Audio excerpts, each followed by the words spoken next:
السلام علیکم. Shakeel Ahmed, president Pakistan mission and immigration adviser Australia. Pakistan میں آئین میں 27ویں ترمیم کے ساتھ ہی عدلیہ اور آپ کی جمہوریت دفن ہو چکے ہیں.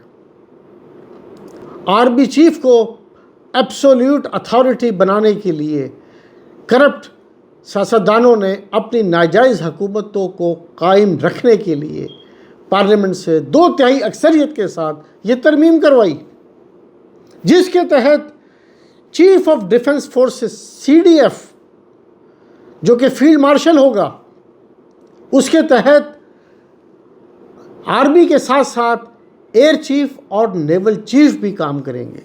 اس کے ساتھ نیشنل کمانڈ اتھارٹی جو نیوکلیئر ویپنز کی ذمہ دار ہے، اس پر بڑا اختیار اب CDF کا ہوگا. ایئر چیف اور نیول چیف جو خود مختار انڈیپینڈنٹ تھے، اب ان کی حیثیت ایک کور کمانڈر کے طور پہ ہوگی under the CDF. Strategic command کی ملٹری ٹرم خاص طور پہ اس ترمیم میں ڈالی گئی ہے تاکہ قومی مفاد میں ڈیفنس، فورن، انٹیریئر اور معاشی پالیسیز کے اندر بھی CDF ڈائریکشن دے سکے. CDF ملازم نہیں ہوگا بلکہ آئینی طور پہ سب سے پاورفل شخص ہوگا پورے پاور اسٹرکچر میں. اور اگر CDF کو گھر بھیجنا ہے تو اس کو بالکل آرٹیکل 47 کے تحت، جو کہ صدر کو امپیچ کرنے کا ہے، وہی طریقہ CDF کو برطرف کرنے کا ہوگا. آپ اندازہ کر سکتے ہیں کتنی طاقتور پوزیشن ہے یہ. اب وہ کسی کو جواب دہ نہیں ہے اپنے کسی بھی عمل کا، نہ وہ کسی سے اپروول لینے کا مجاز ہوگا. کسی کی اوقات نہیں کہ یہ پوچھے کہ آپ نے جنگ میں کیا ہارا اور کیا نقصانات ہوئے. پاکستان کے آئین کے تحت کوئی ایسا قانون نہیں بنایا جا سکتا جو اسلام سے منافی ہو، لیکن اس میں جو آپ کا CDF ہے اور تمام سروسز چیفز ہیں اور پریزیڈنٹ، ان کو لائف ٹائم امیونٹی دی گئی ہے فرام اینی لیگل ٹرائل.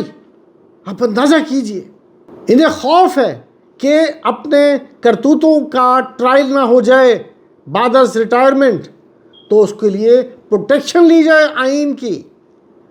فرعون ساری طاقت رکھنے کے باوجود غرق ہو گیا. یہ کیا چیز ہے؟ اس میں عدالت کے بھی پر کاٹ دیے گئے ہیں، اسے بھی بے توقیر کر دیا گیا ہے. سپریم کورٹ کے آئینی بینچ کی جگہ اب ایک فیڈرل کانسٹیٹیوشنل کورٹ بنائی جا رہی ہے تاکہ جتنے بھی جو اسپانسرڈ رولنگ مافیا ہے وہ اپنے ناجائز اختیار اور حکومتوں کو قائم رکھنے کے لیے اس آئینی بینچ کو مینیپولیٹ کر سکے. اسی بینچ کے نیچے آپ کے تمام فنڈامنٹل اور ہیومن رائٹس کے میٹر بھی جائیں گے. آپ اندازہ کیجئے کس کے آگے آپ سوال کریں گے. سپریم کورٹ کی حیثیت اب بالکل سول اور سیشن کورٹس کی رہ گئی ہے،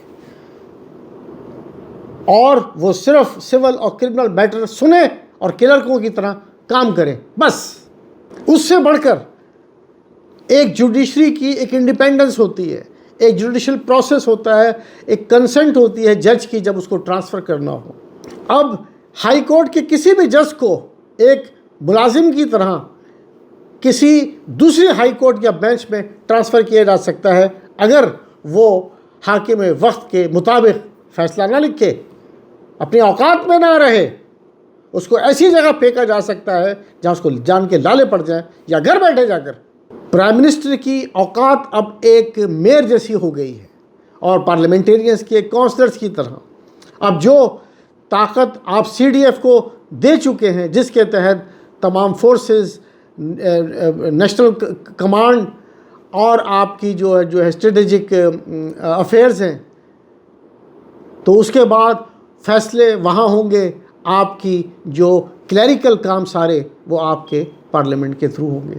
جس کو بھی فار لائف لیگل امیونٹی ملی ہے وہ اب جواب دہ نہیں ہے اپنے کسی عمل کا. وہ شاید کوئی کرائم کرے، غداری کرے، بغاوت کرے، کسی کی حیثیت نہیں ہے، کیونکہ اس کو اب کانسٹیٹیوشنل رائٹ ہے یہ کام کرنے کا. اور آئین پاکستان نے اس کو تحفظ دیا ہے. کیا بات ہے, چوروں کی سرپرستی, چوروں کو تحفظ, تو کچے کے ڈاکوؤں کو بھی آپ پروٹیکشن دیں. تمام کرپٹ سیاستدانوں نے مل کے جرنیلوں کے ساتھ جو کلیبوریشن کی ہے اور یہ ترمیم پاس کروائی ہے, اس سے انہوں نے نہ صرف جمہوریت, آئین اور آپ کا جو عدلیہ ہے اس کو دفن کر دیا ہے. اب یہاں پہ ایک ایبسولیوٹ پاور کے ساتھ شخص واحد کا حکم چلے گا. اس نئے ارینجمنٹ میں ابھی بہت آسان ہو گیا ہے کہ جو ہے ٹرمپ کو خوش کرنے کے لیے اسرائیل کو تسلیم کیا جائے, حماس کو ڈس آرم کیا جائے, بیگرام بیس کے لیے افغانوں سے لڑ کے امریکہ کو ایئر بیس واپس کی جائے, چائنیز سے سوئچ کر کے امریکن کیمپ میں جایا جائے, آپ کے جو کے پی کے اور بلوچستان کے ریئر ارتھ منرلز ہیں ان کو امریکہ کے حوالے کیا جائے. کون پوچھے گا, کون پوچھ سکتا ہے, کس کی اوقات ہے؟ اسے لگتا ہے کہ اب جی ایچ کیو جو ہے وہ پارلیمنٹ کی جگہ لے سکتا ہے, آپ کے جو کور کمانڈرز ہیں وہ کیبنٹ بن سکتے ہیں, آپ کی جو ملٹری کورٹس ہیں وہ جوڈیشری کی جگہ لے سکتے ہیں, جو اے جی ہے لا منسٹری ہے اس کی جگہ جیک برانچ کام کر سکتی ہے. تو کیا ضرورت ہے ایسی کرپٹ پولیٹیشنز کا اور جوڈیشری کا جس نے نہ کبھی ریلیف دیا پبلک کو, نہ کبھی انصاف ملا. اٹھا کے گھر بھیجو ایسے لوگوں کو جنہوں نے جو 75 سال سے جو ہے وہ جرنیلوں کے ساتھ مل کے ان کی ساز باز کر کے ملک کو تباہ کرنے پر لگے ہوئے ہیں. اور ان کے جتنے جو پیلس لائک آفیسز ہیں وہ صدر ہاؤس ہے, وزیر اعظم ہاؤس ہے, پارلیمنٹ ہاؤس ہے, آپ کی سپریم کورٹ ہے تو ہائی کورٹس ہے, کام ٹکے گا نہیں. بدماشیاں ایسے جیسے انہوں نے پوری دنیا کو رول کیا ہے. قوم کی تقدیر بدلنے والی نہیں ہے. لازم ہے کہ ہر شخص اپنے حق کے لیے کھڑا ہو. جب تک عوام اپنے حق کے لیے باہر نہیں آئے گی نہ حالات بدلیں گے نہ ریاست بدلے گی. اللہ پاکستان کے عوام کو ایمان, غیرت, حب الوطنی اور اپنا حق لینے کا ہمت دے. آمین. پاکستان زندہ باد.